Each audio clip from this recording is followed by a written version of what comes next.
बिस्मिल्लाहिर्रहमानिर्रहीम, अस्सलाम वालेकुम। आप देख रहे हैं प्रोग्राम न्यूज़ फीड। मैं हूं मुर्तज़ा डार। प्रोग्राम में आज नाजरीन बातचीत करेंगे अज़ खुद नोटिस केस के हवाले से, जिसमें सुप्रीम कोर्ट का 9 रुकनी बेंच तश्कील दिया गया था। उस बेंच में से आज 4 जज साहिबान ने शिरकत करने से, उस बेंच का हिस्सा बनने से, या यूँ कह लीजिए कि इस केस की समाअत सुनने के हवाले से माजरत कर ली है।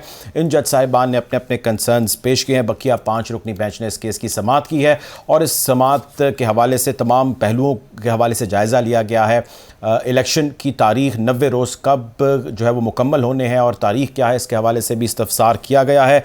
इलेक्शन कमीशन का क्या कहना है और इलेक्शन कमीशन की क्या जिम्मेदारियां हैं, और इलेक्शन कमीशन को अभी तक इसमें कौन से आइनी और दीगर सपोर्टिव एलिमेंट्स हैं जिसमें उसको ग्लिचेस का सामना है, इस हवाले से आज बातचीत की गई है। साथ ही साथ हुकूमत का इसके हवाले से क्या कहना है और जो फैसिलिटेशन गवर्नमेंट ने इलेक्शन कमीशन को करनी है उसके हवाले से क्या पेशरफ्त है, इस हवाले से भी बेंच ने आज सवालात उठाए हैं। उम्मीद की जा रही है, कहा भी यह जा रहा है कि कल तक जो है इसकी समाअत, इस फैसला जो है वो कर दिया जाएगा। समाअत मुकम्मल किए जाने के बाद वो मुमकिन तौर पर फैसला क्या हो सकता है। जिन जज साहिबान ने एतराज़ात किए वो एतराज़ात क्या थे, आज इसको भी प्रोग्राम में डिस्कस करेंगे और ये भी जानने की कोशिश करेंगे कि इस सब के हो जाने के बाद ये किस हद तक इम्कानात मौजूद हैं कि इलेक्शन होंगे, या यही कुछ बातें ये भी हो रही हैं कि यही जो गवर्नमेंट डिज़ोल्व की गई असम्बलीज़ उनकी भी रेस्टोरेशन की बातचीत हो रही है कि उस जानिब मामला बढ़ेगा, या इवेंचुअली जो जनरल इलेक्शन है उसके हवाले से कोई ना कोई कंक्लूजन निकलेगा। बहरहाल इस हवाले से बातचीत करते हैं, गुफ्तगू का बाकायदा आगाज़ करते हैं। अहमद अवैस साहब प्रोग्राम में हमें ज्वाइन करें, साबिक अटॉर्नी जनरल भी हैं, माहिर कानून हैं। वेलकम टू द शो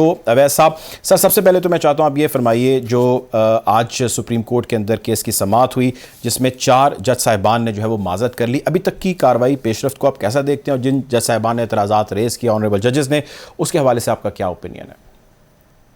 बिस्मिल्लाहिर्रहमानिर्रहीम। देखिए, आज ओरिजिनली जो सुमोटो के लिए बेंच बना था वो 9 जजेस का बेंच था और उसमें कुछ एतराज़ात थे। आज काफी ताखीर से हेयरिंग शुरू हुई, गालिबन 2 घंटे तक ये शायद तमाम जज साहबान इस मामले को तय कर रहे थे और उसमें फिर 2 जजेस जो हैं, जो जिनको एतराज़ात थे, अतम अल्लाह थे और मंदुखेल थे शायद जी, वो उनको उनके एतराज़ात की वजह से और फिर ये फाइनली हुआ कि वो अपने इख्तिलाफी नोट लिखेंगे और वो बेंच पे नहीं बैठेंगे।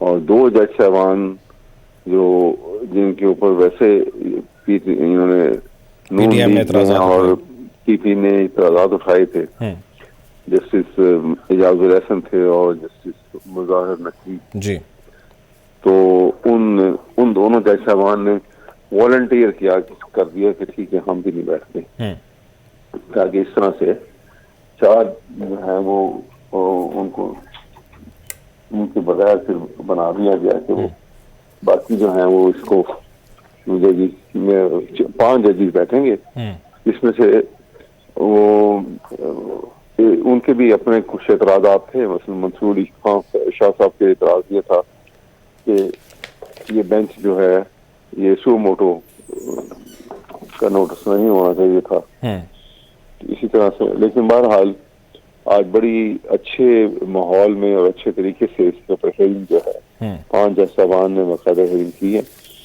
और शुरू में चीफ जस्टिस साहब ने ये कह दिया था, जो इस बेंच के सरबराह हैं, कि ये अर्जेंसी के पेश नज़र हम ये कर रहे हैं कि ये कल तक हम इस केस को ख़त्म करके इसका फैसला कर देंगे। ठीक है। अच्छा, ये फरमाए सर कि एक डिबेट ये भी हो रही है कि जी इतना बड़ा ज़ाहिर है मसला है और मुल्की सतह पे ये मसला सामने आया हुआ है, इस सब के ऊपर 15 रुकनी एक यानी कि लार्जर बेंच है जो तश्कील दिया जाना चाहिए था, वो लार्जर बेंच तश्कील नहीं हुआ, 9 रुकनी हुआ। 9 रुकनी में से भी 4 जो है वो जज साहबान ने माजरत कर ली, पीछे रह गए 5। सो इसकी लेजिटिमेसी के हवाले से बताइएगा, और ऐसे केसेस में जो बेंच की फॉर्मेशन और नंबर ऑफ जजेस होते हैं उसके हवाले से बताइएगा कि where does this bench stand now? नहीं, ये ऐसी फ्रेवरस किस्म का ये इतराज है। इसकी वजह ये है कि उसमें मसला तो उसके अंदर जो है ना कोई इतना बड़ा मसला नहीं, मसला तो सिर्फ इंटरप्रिटेशन का था कि इलेक्शन असम्बलियां डिसॉल्व हो गई, एक सूबे में गवर्नर ने खुद डिसॉल्व कर दी, दूसरे सूबे में पंजाब में उन्होंने 48 आवर्स तक उन्होंने कोई फैसला नहीं किया, तो ऑटोमेटिकली वो इट्स टू डिसॉल्व। तो उसके बाद जो है केयर टेकर कैबिनेट भी बन गई दोनों जगह पर।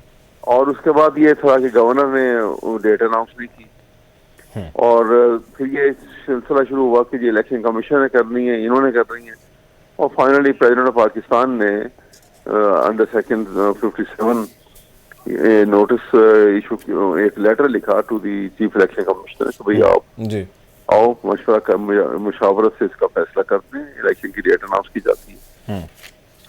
क्योंकि सेक्शन 57(1) के अंदर ये मेंशन है कि प्रेसिडेंट ऑफ पाकिस्तान जो है वो इलेक्शन की डेट जो है वो अनाउंस करेंगे रिगार्डिंग दी जनरल इलेक्शंस और इलेक्शन जो है वो उनकी डेट वो सूबाई के हों या नेशनल असेंबली के हों, वो डेट उसकी अनाउंस करेंगे और मुशावरत के साथ करेंगे चीफ इलेक्शन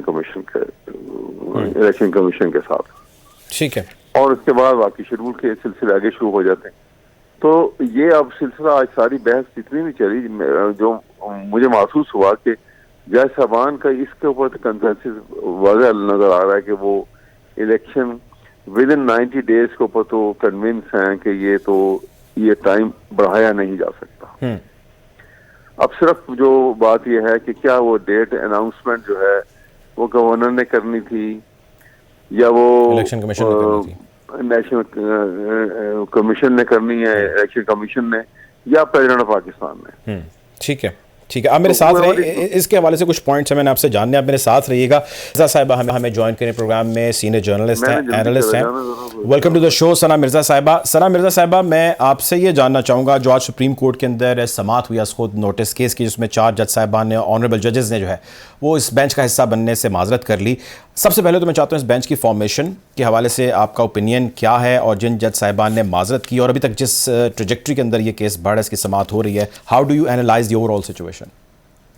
देखिए, बहुत शुक्रिया मुर्तजा आपका। एक तो ये मैं वैस साहब की बात भी सुन रही थी, टेक्निकली तो कुछ चीज़ों के ऊपर उन्होंने रोशनी डाली है क्योंकि वो माहिर कानून भी हैं, लेकिन जहां तक इस बेंच के टूटने की बात थी तो मेरा कुछ टेक्निकल क्वेश्चंस हैं जो मैं चाहूंगी आप अवैस साहब से भी जरूर इसके ऊपर बात करें कि अगर किसी बेंच को तोड़ दिया जाता है या वो बेंच कुछ जजेस की माजरत के बाद टूट जाता है तो फिर उसकी स्टैंडिंग क्या रह जाती है। जिस तरीके से आज चीफ जस्टिस साहब ने कहा कि जी 4 जजेस निकल चुके हैं, जिसमें से 2 एजाजुल हसन साहब और गालिबन जो दूसरे मज़ाहिर नकवी साहब थे उनके ऊपर एतराज था, लेकिन बाकी 2 वॉलंटरली अतर साहब भी और दूसरे जो जस्टिस याया साहब वो खुद, हाँ बिल्कुल, वो खुद निकल गए।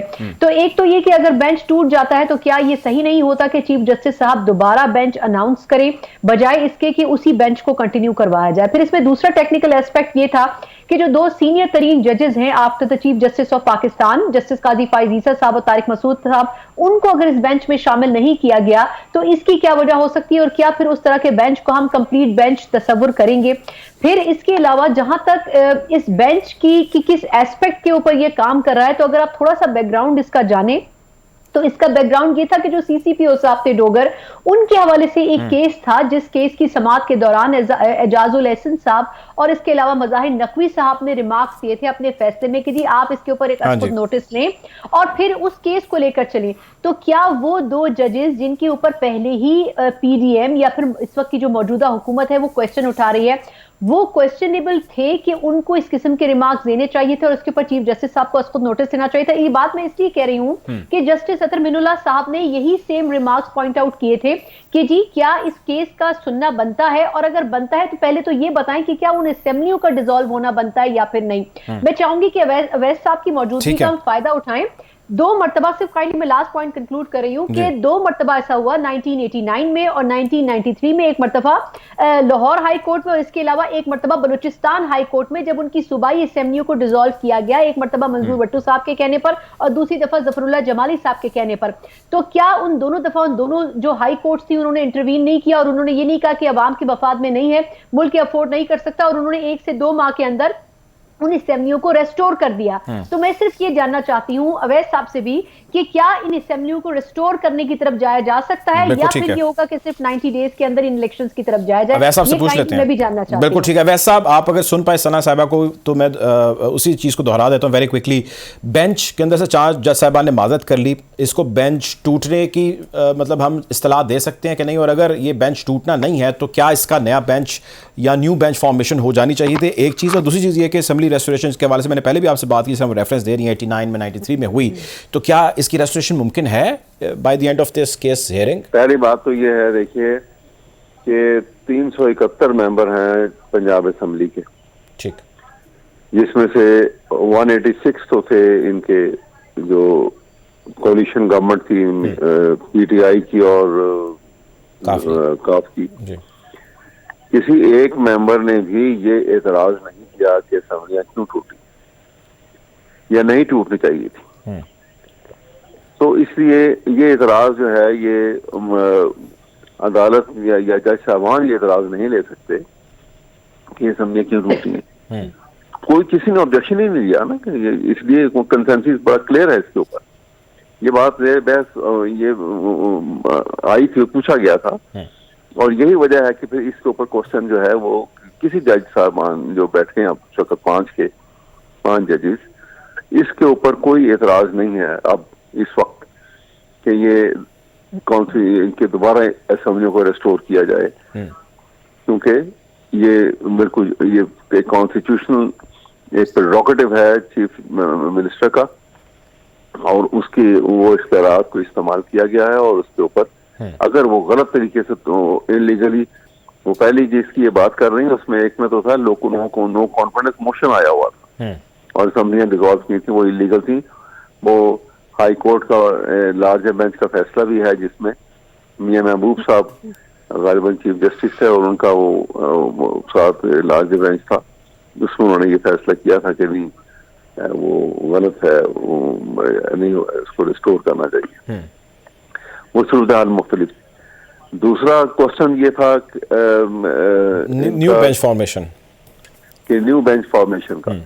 तो देखिए बात ये है कि ये जिस वक्त वहाँ इनका आपस में हुआ, तो जब चार जो है वो जब 2 जजेस ने तो एतराज किया, एक का था कि जी लार्जर बेंच की जगह पे फुल कोर्ट बैठना चाहिए, असल में अल्लाह साहब का ये एतराज था, और इसी तरह दूसरे जज साहब ने भी एतराज किया था। तो ये बेसिकली फाइज जीसा साहब वाला कंसर्न का खासा रेज हो रहा है कि सेकंड मोस्ट सीनियर जज जी हाँ उनका भी, लेकिन उस एतराज के ऊपर तो फिर वो उन्होंने माजरत कर ली बेंच में बैठने से, और 2 जज साहबान जिनके ऊपर एतराज कर रही थी ये नून लीग और पीपल पार्टी, वो उन्होंने भी जो है वो फिर माजरत कर ली कि ठीक है हम नहीं बैठते हैं, और 5 रुकनी बेंच उन्होंने दोबारा से उसको अनाउंस करके वो उसमें आके बैठ के उन्होंने सारी इसकी डिटेल बता दी, और ये बिल्कुल लीगल है, इसमें no illegality has been committed. जो जजेस बैठे हुए हैं उनके अपने अपने एतराजात भी थे, उनमें से 2 जजेस के, उसके बावजूद वो आके बैठे हैं। पूरी हेयरिंग हुई है और डिटेल से हेयरिंग हुई है, और इस हेयरिंग के एंड आज के दिन के बाद तो ऐसा महसूस हो रहा था कि ये कंसेंसस मौजूद नजर आता था कि election must be held with in 90 days. अब है कि किसकी अनाउंसमेंट होनी चाहिए किसकी तरफ से, वो मेरे ख्याल में कल कंक्लूड होगा, जिस वक्त उसके बाद अदालत का फैसला आ जाएगा इसके ऊपर।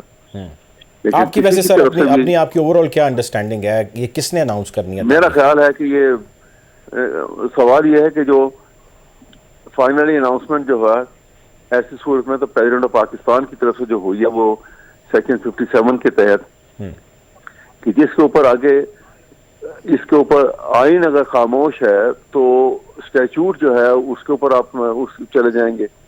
स्टैट्यूट में बड़ा क्लियरली उनके अंदर मेंशन किया गया है।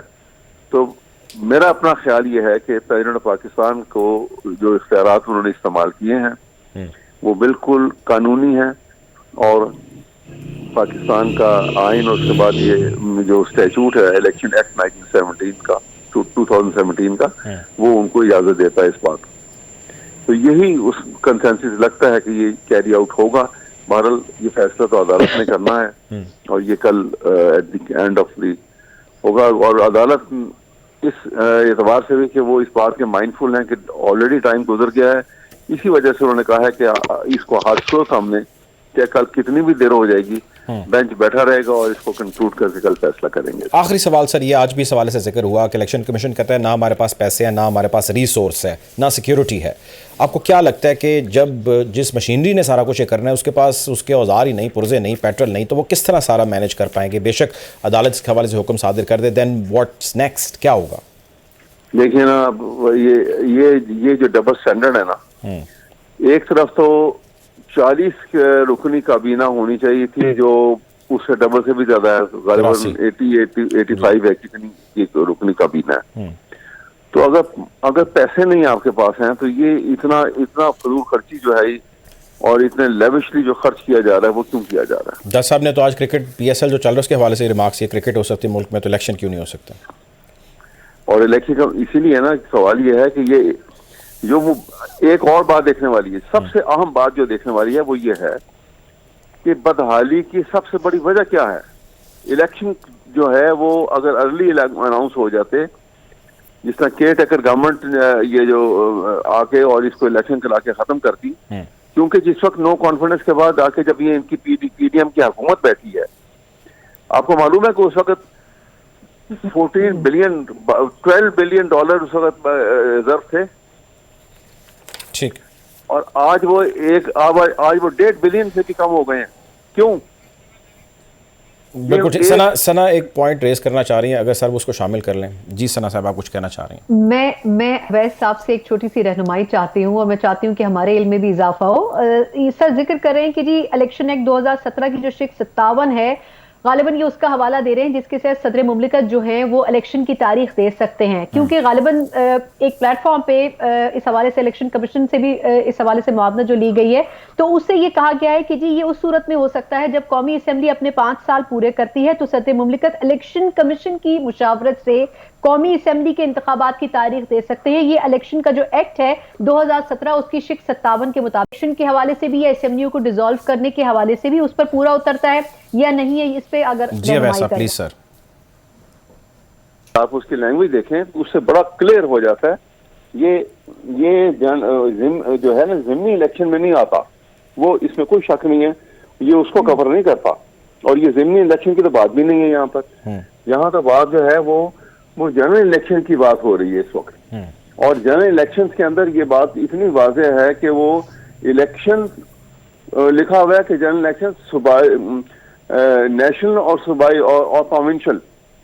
आप देखिए ना उसकी उसमें जो उसकी जो इस्तेमाल किया है उन्होंने, उसमें जो लफ्ज़ इस्तेमाल किए हैं वो है कि the president shall announce the date और dates of general election after consultation with the election commission. और इसके वो उसमें इलेक्शन जो हैं वो जनरल, जो सूबों का इलेक्शन भी जो है सूबों का जनरल इलेक्शन, किसी सूबे का भी जनरल इलेक्शन हो सकता है और नेशनल असेंबली का भी जनरल इलेक्शन हो सकता है, ज़िमनी इलेक्शन नहीं होगा। ये बात तो बिल्कुल वाज़ेह है। ये बेंच के सामने भी इसके ऊपर कोई आज भी सारी बात जो हुई है इसके ऊपर बेंच भी बिल्कुल क्लियर है अबाउट दिस इशू। इसके ऊपर कोई दूसरी राइट नहीं है इसमें। ये और दूसरी बात यह है कि एक जो गवर्नर साहब ने जो यहाँ पंजाब में जो एक कंफ्यूजन पैदा की थी, मैं उसको भी आपको बता दूं। उन्होंने वो जो है ना 105 आर्टिकल, उसका सब आर्टिकल 3 के ऊपर उन्होंने कहा कि जी ये उस सूरत में है कि अगर गवर्नर असेंबली को डिसॉल्व करते हैं तो उस सूरत में उन्होंने कहा कि जी ये then he will announce the date for the election and then the caretaker cabinet। बिल्कुल ठीक है। अब यहाँ पे क्वेश्चन यहाँ पे ये आ जाता है कि अगर गवर्नर ने जिस वक्त असेंबलियां डिसॉल्व हो जाती हैं, दो सूरतों में कि उसने समरी बना के भेजी चीफ मिनिस्टर ने और चीफ मिनिस्टर की समरी के ऊपर 48 आवर्स में अगर उन्होंने साइन नहीं किए हैं तो इट वुड स्टैंड डिसॉल्व्ड। अब वो असेंबली डिसॉल्व हो जाती है तो कोई भी, आप देखिए, पहली बात तो ये है कि पंजाब में और सेंटर में प्रेसिडेंट हर एक्ट जो है, हर ऑर्डर जो है, it is always in the name of president in the federation और in the name of in the province in the name of the governor. तो वो कहाँ यही जाएगा, नंबर 1। नंबर 2, अगर ये कहते हैं कि जी मैंने क्योंकि डिसॉल्व नहीं की है इसलिए मैं इलेक्शन की डेट अनाउंस नहीं करता, तो दो चीजें करनी थी। कि अगर वो डिसॉल्व, अगर इनके कहने के मुताबिक कि अगर वो असेंबली को वो खुद डिसॉल्व कर रहे हैं तो वो डेट ऑफ इलेक्शन अनाउंस करेंगे और केयर टेकर कैबिनेट बनाएंगे। तो केयर टेकर कैबिनेट फिर क्यों इन्होंने बना दी अगर इन्होंने डेट नहीं देनी थी? बिल्कुल ठीक है, वैलिड पॉइंट है। फिर वो भी ना देते। बिल्कुल ठीक है, जाहिर है वो सेटअप भी ना एस्टैब्लिश करते जो केयर टेकर अभी किया गया है। तो एक चीज़ आप तस्लीम कर लें, दूसरी तस्लीम ना करें, यकीनी तौर पे एक कंसर्निंग चीज़ है। बहुत शुक्रिया जी अहमद अवैस साहब ने प्रोग्राम के लिए वक्त निकाला। सर आपका अभी हमें ज्वाइन करेंगे ज़फ़र अली शाह साहब। एक ब्रेक का कहा जा रहा है, ब्रेक पे जाएंगे। ज़फ़र अली शाह साहब और सना मिर्ज़ा साहब हमारे साथ मौजूद होंगी, गुफ्तगू को आगे बढ़ाएंगे। Take a break.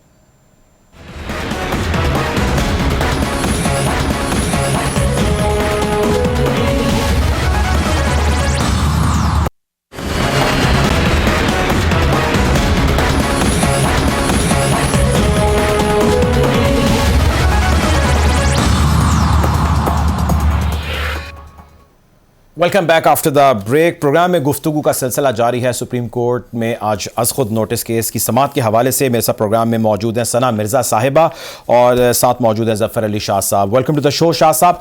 शाह साहब आपसे मैं गुफ्तगू का आगाज़ करना चाहूँगा। ये फरमाइएगा कि आज सुप्रीम कोर्ट के अंदर जो अज़ खुद नोटिस केस की समाअत हुई, 4 जज साहिबान ने इसके हवाले से माज़रत कर ली और अब जो गुफ्तगू है हमारी पैराए में बढ़ रही आगे कि क्या नया बेंच फॉर्म हो जाना चाहिए था, नए बेंच की अनाउंसमेंट हो जानी चाहिए थी, और क्या ही बेहतर होता कि आप मुकम्मल बेंच ऑनरेबल चीफ जस्टिस साहब अनाउंस कर देते, क्योंकि बड़ी अहमियत का हामिल है सारा मामला, मुल्की नौयत का मामला है। आप कैसे देखते हैं अभी तक की सारी कार्रवाई को?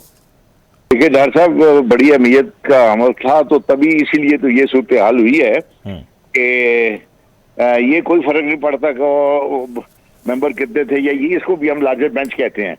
अब वो 4 मौजूदा अरकान अगर तो बेंच का हिस्सा रहते तो मैं समझता हूँ कि ये बहुत ही अच्छा होता, कौम मुस्तफीद हो जाती उनके नजरियात से, ख्यालात से, जजमेंट से। वो भी एक बहुत बड़ी बात थी। लेकिन अगर वो खुद वॉलंटरीली बेंच से एक तरफ हो गए, चूंकि बेंच के इन्हीं 4 मेंबरान पे एक एतराज था इसमें इक़्तिदार का, पीडीएम का और कुछ लोगों का, और इक़्तिदार बड़ा वो जो उन पर एतराज था बड़ा फजूल था, बिल्कुल बेमैनी एतराज था।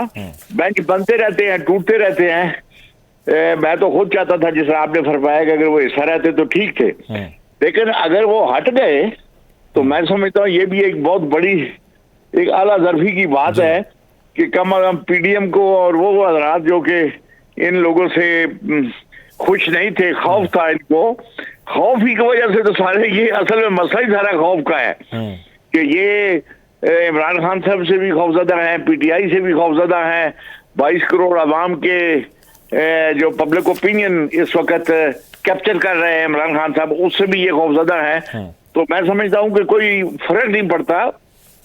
अब कल जो जजमेंट आ जाएगी और आई होप कि पाकिस्तान के अवाम के उन ख्यालात के मुताबिक आएगी, और लेकिन बहरहाल अगर वो 4 रहते तो अच्छा था, लेकिन अगर वो नहीं भी हैं तो ये कोई जजमेंट कोई ना डिफेक्टिव होगी और ना ही कोई ऐसा होगा कि इस पर कोई इतराज कर सकेगा। अब वो इतराज करने वाले जिनको बड़ी परेशानी थी, बड़ी तकलीफ थी, अब तो उनकी परेशानी दूर हो गई है। अल्लाह खैर चला।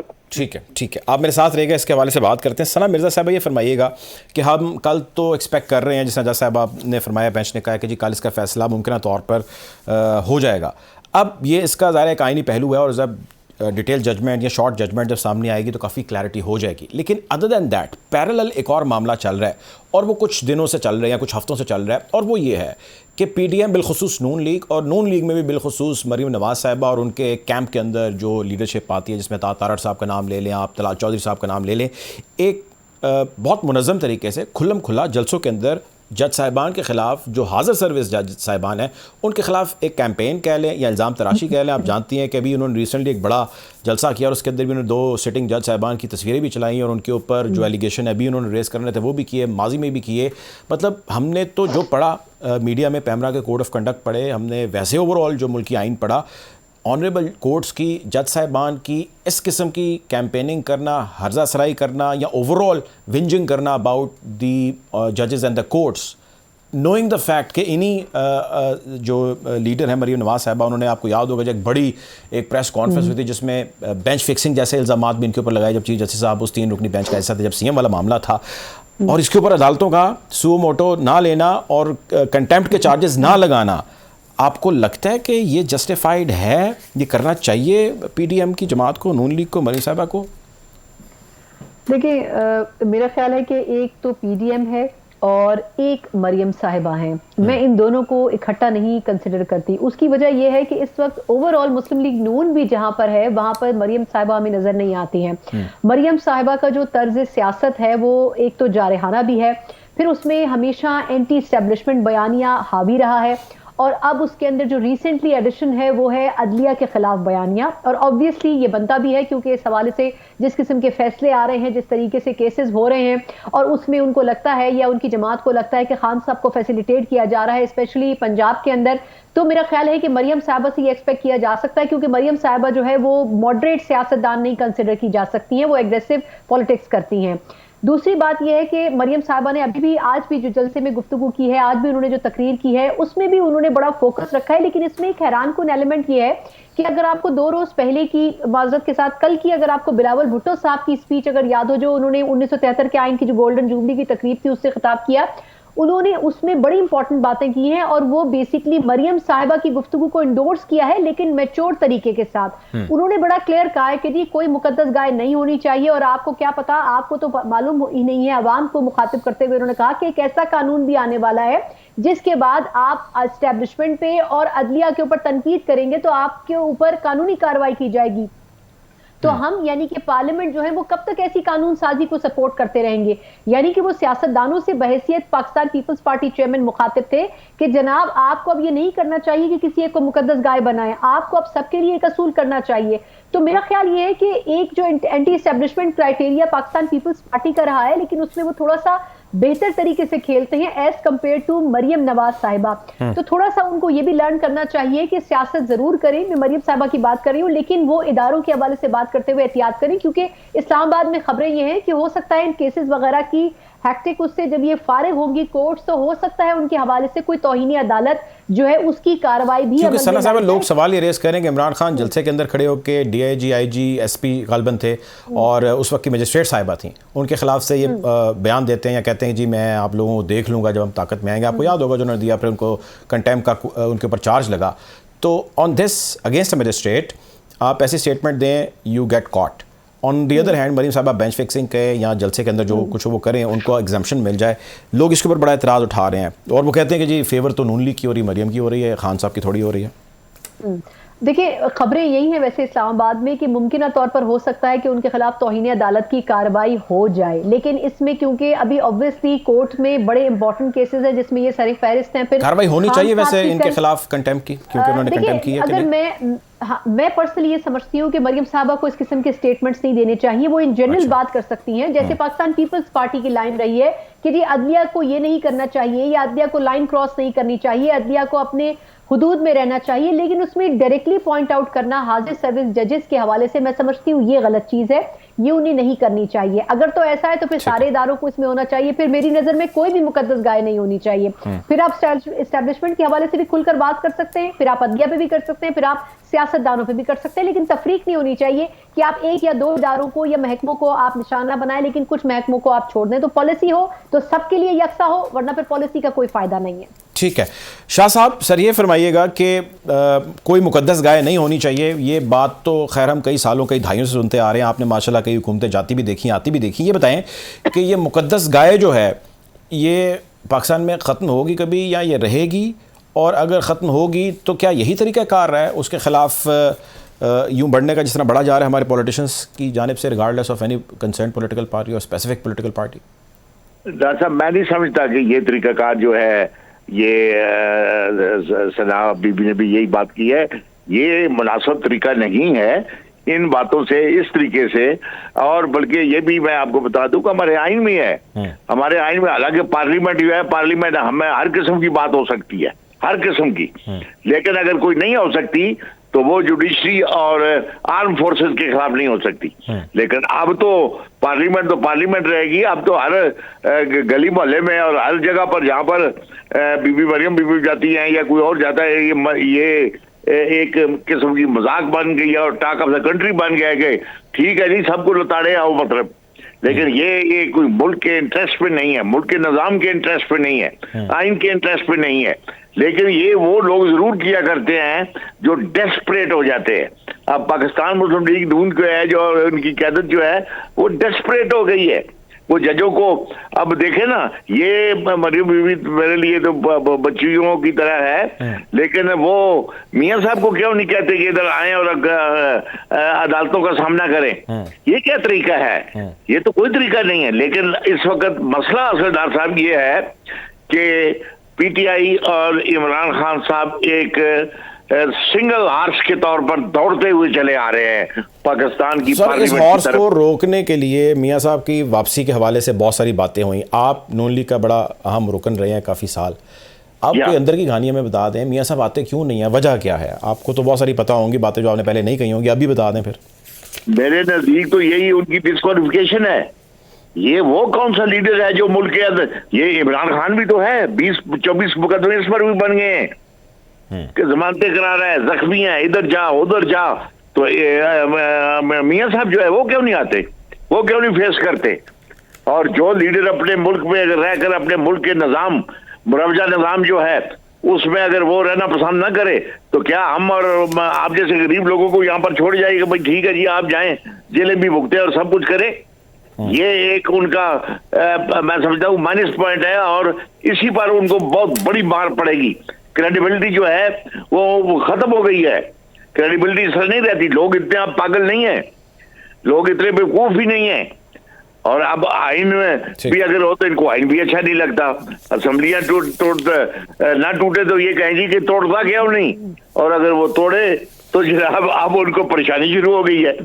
तो ये मैं समझता हूँ कि ये पाकिस्तान की पॉलिटिक्स को एक बिल्कुल गंदे काम उसकी तरफ, सोच की तरफ लेके जा रहे हैं।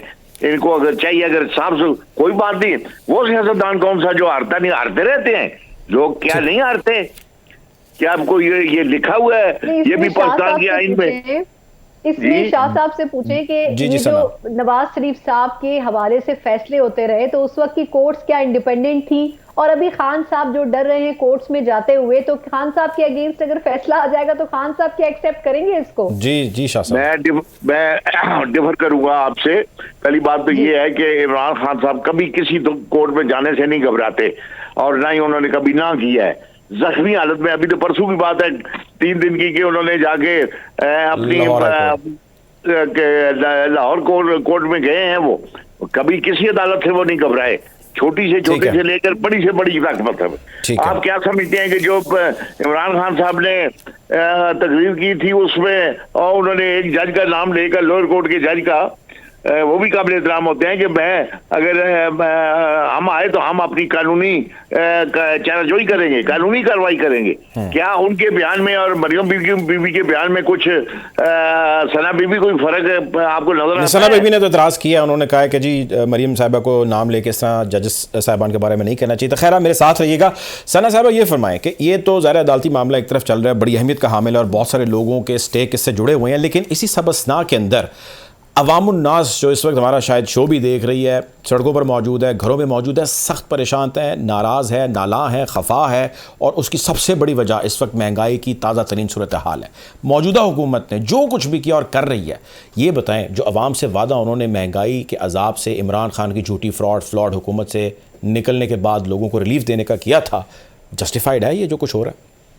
देखिए, मेरे ख्याल में ना खान साहब ने कोई वादा वफा किया और ना ही इस वक्त की मौजूदा हुकूमत ने किया। खान साहब के मकासद कुछ और थे, उनको फैज साहब को लाना था, आगे टेन्योर लेना था। उन्होंने IMF से मुआहदा करके मुआहदा जाते जाते तोड़ दिया। उन्होंने जाते जाते पेट्रोलियम की जो कीमतें हैं वो 10 रुपए कम कर दी, एक और मुश्किल पाकिस्तानी हुकूमत के लिए छोड़ गए। ये जो इनको आते वक्त तो ज़ाहिर अंदाजा था कि क्या किया खान साहब ने। मैं उसी पे आ रही हूँ कि खान साहब जितना करके गए, इन्होंने उसमें 4 गुना इजाफा कर दिया। इन्होंने बात ये रखी कि जी खान साहब मुल्क को डिस्टेबलाइज करना चाहते थे। इनका असल मकसद था फैज साहब को ना आने देना, खुलकर बात करनी चाहिए ना कुछ चीजों के ऊपर।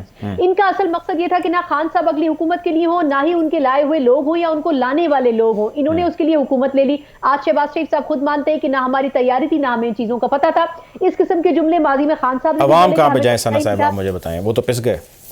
हाँ, मैं उसी बात पर आ रही हूं कि खान साहब ने अब तहरीक शुरू की है, जेल भरो तहरीक। खान साहब की अवाम और वो वोटर्स कहाँ हैं इस वक्त? जो मौजूदा हुकूमत है इनका आप ये बता दें कि जिमनी इलेक्शन अभी एक रोज पहले हुआ है राजनपुर के एरिया में। वहां पर मुस्लिम लीग नून कामयाब नहीं हो सकी, वहां पर पाकिस्तान तहरीक इंसाफ कामयाब हुई। वहां लोगों की क्या राय थी कि ये जो हुकूमत है इसने हमारा बेड़ा गर्क कर दिया।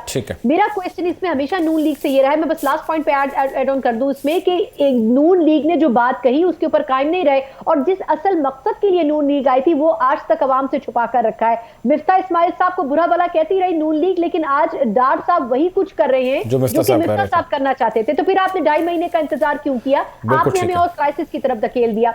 सिर्फ असल मकसद इनका जो था वो ये था कि हुकूमत पाकिस्तान तहरीक इंसाफ के हाथ में ना रहे और कम से कम इक्तदार हमें मिले। अगर ये 3 माह में इलेक्शन अनाउंस कर देते तो शायद उस इलेक्शन बिल्कुल ठीक है, बिल्कुल ठीक है। इनका असल मकसद ये था कि हुकूमत इनके इक्तदार में रहे और पाकिस्तान तहरीक इंसाफ को, अवाम को उन्होंने जो है वो नारा जो लगाया सो लगाया, लेकिन उस पर डिलीवरेंस जो है वो 0/0 रही। सना मिर्जा साहबा का कहना था। बहुत शुक्रिया आपका नाज़रीन, प्रोग्राम का वक्त खत्म हो जाता है। हम शुक्रिया अदा करेंगे ज़फ़र अली शाह साहब का भी, आप दोनों मेहमानों ने वक्त निकाला। नाज़रीन, हालात हाज़रा से आपको यूँ ही आगाह रखेंगे। अब तक लिखते हैं, अपना ख्याल रखिए। अल्लाह हाफ़िज़।